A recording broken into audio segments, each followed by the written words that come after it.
નમસ્કાર. ભારત માતા કી જય. જીવનમાં માતા પિતા અને ગુરુજીઓ તરફથી મળેલા આશીર્વાદ ખૂબ જ વંદનીય હોય છે. માટે જ વ્યવસાયની સાથે સાથે પારિવારિક, સમાજલક્ષી, સામાજિક, ધાર્મિક અને રાજકીય બીજાને ઉપયોગ થવું એ ઉત્તમ અને એક આદર્શ વિચાર હોય છે.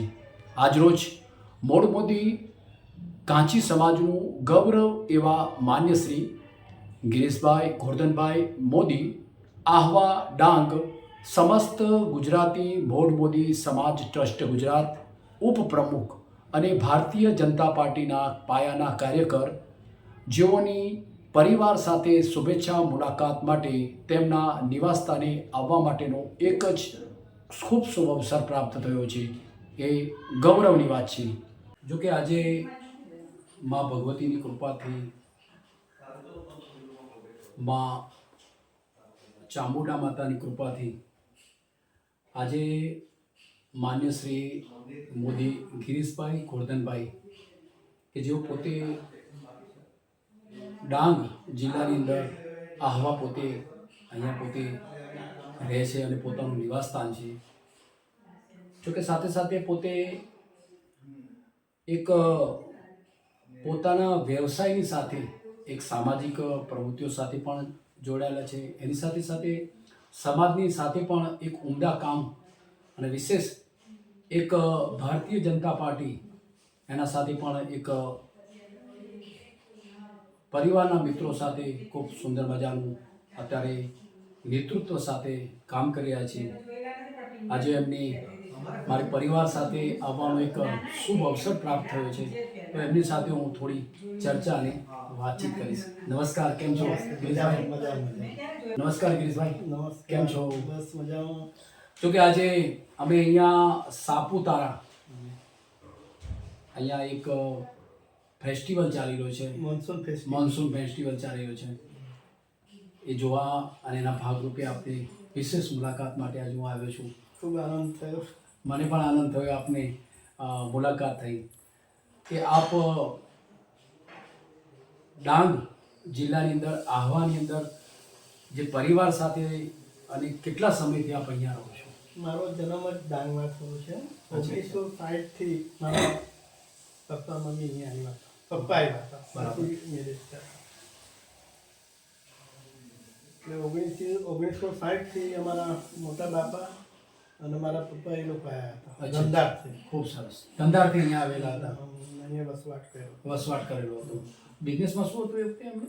જે તે વખતે અનાજ કરિયાણાની દુકાન હતી. બરાબર. અને ગામડે બધા બજારો કરવા જતા હતા, મતલબ હાટમાં અનાજ લેવા જતા હતા. અચ્છા અચ્છા અચ્છા, ખૂબ સરસ. અને વિશેષ અત્યારે વર્તમાન અત્યારે હાલ આપ? હું બિલ્ડિંગ મટીરિયલ્સનો બિઝનેસ છે મારા પાસે. ખૂબ સરસ. એમાં અંબુજા સિમેન્ટ, બધી સિમેન્ટ 3-4 સિમેન્ટની ડીલરશીપ છે, કલરની ડીલરશીપ, સ્ટીલ, બધું હોલસેલને રિટેલ કરું છું. અત્યારે એ બધું તમે એના સાથે અત્યારે તમારા વ્યવસાયમાં હું રાજકારણમાં છું. છેલ્લા 1990થી ભાજપમાં જોડાયો છું. હા હા. અત્યાર સુધી મારું ભાજપ સાથે સારું એવું કામકાજ ચાલુ છે, કામકાજ ચાલુ. મિત્રો સાથે કામકાજ ચાલુ મિત્રો છે. સાથે ચાલુ. ગિરીશભાઈ, આ તમારી સાથે હું એવી વાત કરીશ કે આજે જો કે રાજકારણ વસ્તુ તો બરાબર છે, પણ આપ સમાજ ક્ષેત્રની અંદર જેમ કે આપણે હિન્દુ મોડ ગાંચી જે આપણો જે સમાજ છે, મોડ મોદી સમાજ છે, સમાજની અંદર આપનું અત્યારે કયું કામ અને અત્યારે હાલ તમારું કેવું નેતૃત્વ ચાલે છે અત્યારે? સમાજની અંદર હું ઉપપ્રમુખ છું. સમસ્ત ગુજરાતી મોડ મોદી સમાજ આખા ગુજરાતનો ઉપપ્રમુખ છું. કાર્યકારી પ્રમુખ તરીકે પુણેશભાઈ મોદી અને પ્રમુખ તરીકે સોમભાઈ મોદી, જે નરેન્દ્ર મોદીના ભાઈ છે. મારે નરેન્દ્ર મોદીને 2 વર્ષ પહેલા મળવાનું હતું, ત્યારે મેં એમને વાત કરી કે સાહેબ મને કંઈક સારો એવો હોદ્દો આપો સરકારમાં. અચ્છા અચ્છા. હા, તો મોદી સાહેબ એમ કીધું, તારે સરકારમાં હોદ્દાની જરૂર નથી, સમાજમાં સારું કામ કર. તારે સમાજમાં રહીને સમાજનો જે આપણો સમાજ છૂટા છવાયા થયો છે, બધા ગ્રુપ પડ્યા છે, એ સમાજને તમે બધા એક કરો. એટલે એક સમાજ બધો, એક આપણે કાકા સમાજ, મોદી સમાજ, પછી આ તેલી સમાજ, એ બધા આપણા મોદી જ છે. એ બધા સમાજ તમે એક કરો, ને સમાજ એક કરશો તો જ આપણી Unity સારી રહેશે. યુનિટી સારી રહેશે અને આખા ઇન્ડિયામાં, ગુજરાતમાં વર્ચસ્વ રહેશે. આપણો સમાજ મોટો છે પણ બધા અલગ અલગ પંથમાં વહેંચાયેલો છે. બહુ સરસ મજાની વાત કરી ગિરીશભાઈ. એવી પણ વાત કરી કે સમાજ એક અને યુનિટીમાં રહેશે તો ખૂબ પ્રગતિ કરી શકશે. અને માન્ય શ્રી વડાપ્રધાન નરેન્દ્રભાઈ મોદી સાહેબે પણ આપણને એક સરસ મજાની વાત કરી કે આપ સમાજને ખૂબ આગળ લાવો અને સમાજને એક કરો. એવી પણ આપની સાથે ઘણી બધી વાતો કરી. ખૂબ ગૌરવવાળી વાત કહેવાય. મોદી સાહેબ જોડે અમે ઘણા સમય સુધી કામ, છેલ્લા 10 વર્ષ જ્યારે મુખ્યમંત્રી હતા ત્યારે એમના જોડે મેં કામ કર્યું છે 10 વર્ષ.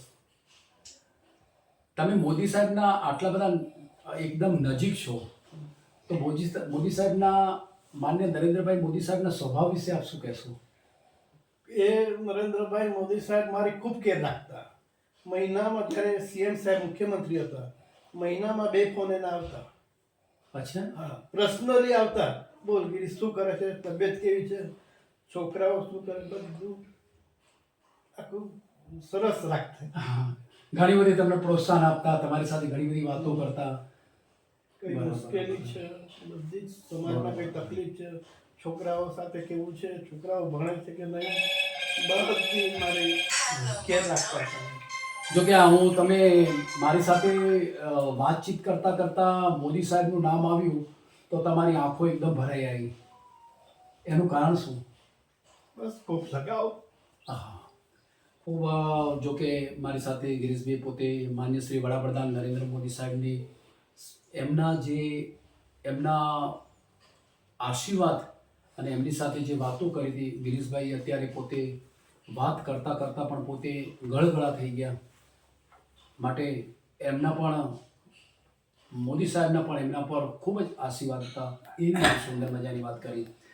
આપ અત્યારે હાલ તમે જે ડાંગ આહવાની અંદર અત્યારે હાલ તમારું ઘણું બધું નેતૃત્વ તમારે ચાલે છે. હાલ રૂટીન તમારું નેતૃત્વ કયું છે? હું અત્યારે ડાંગ જિલ્લામાં કારોબારી મેમ્બર છું. અચ્છા. એ પહેલા હું આખા ગુજરાતમાં સૌથી વધારે મહામંત્રી તરીકે 15 વર્ષ કન્ટિન્યુ મોદી સાહેબ વખતે હા. આખા ગુજરાતમાં એકમાત્ર હું એવો હતો કે 15 વર્ષ જિલ્લા મહામંત્રી તરીકે સેવા બજાવી. બહુ સરસ. તમે પાયાના કામ પણ કર્યા છે. હા, અને 2 ટર્મ હું જિલ્લા ઉપપ્રમુખ, વાહ, બહુ 2 ટર્મ હું આઈટી સેલ કન્વીનર, વાહ. ને એવા તો ઘણા બધા હોદ્દાઓ ભોગવી ચૂક્યો છું. મેં અત્યારે તમારા હોદ્દાઓ જોયા ને, તમારી પાસે લગભગ મોર દેન 27 હોદ્દાઓ છે તમારી પાસે. આ તો મેન હોદ્દાઓ લિસ્ટ છે. એમની પાસે અત્યારે 27 હોદ્દાઓનું મારી પાસે લિસ્ટ છે. મને જોયા પછી પણ ખૂબ ગમ્યું અને મને પણ આનંદ આવ્યો કે તમારી પાસે કેટલી બધી જવાબદારીઓ છે તમારી પાસે. આ બધી જવાબદારી મેં નિભાવી છે.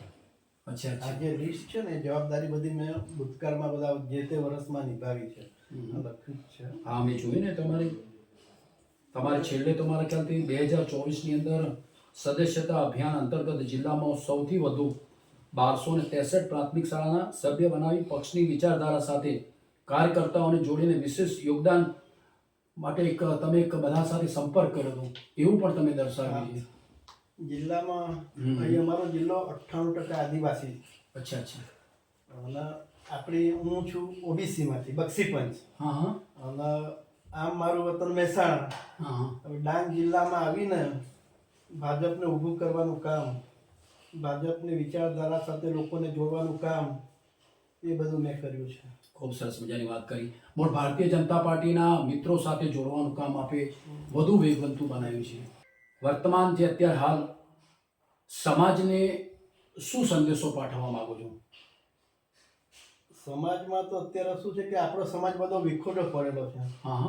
અને કાંઠા, આપણા જે મોદી સમાજની વાત કરીએ તો આપણો કાંઠા સમાજ, પછી આ મહેસાણા સમાજ, ઉત્તર ગુજરાત, પછી આ બધા જે પંથ પડ્યા છે એ બધાને એક કરીને ના આપણી જે સમાજના જે છોકરા છોકરીઓ એક બીજાના સાથે મેરેજ થાય, લેતી દેતીનો વ્યવહાર અત્યારે નથી.